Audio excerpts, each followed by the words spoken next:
Hi guys! So, ayun nga po, dumating na yung in-order ko na pang-challenge sa mga pamangkin ko.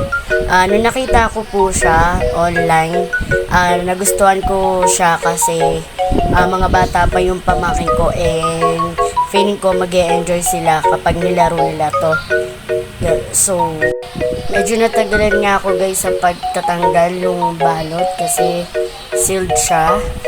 And make sure nung supplier na hindi matatanggap ko siya ng maganda. Siguro nga po, simpleng device lang to. Pero nung nakita ko siya online, I know na matetesting ang hand coordination ng mga pamangkin ko. And I'm sure na may enjoy nila yung challenge kasi mukhang exciting na laruin ang device na to.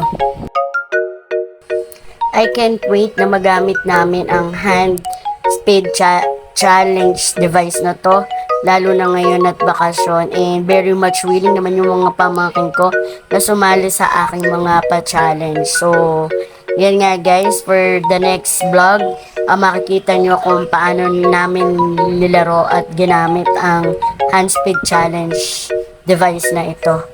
So, good siya for the kids talaga. And tamang-tama dahil bakasyon and kompleto yung mga pamangkin ko.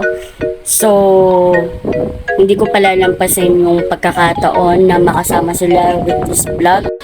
And may enjoy yung moment na kasama sila habang sila ay mga bata pa at very much willing na makasama ako.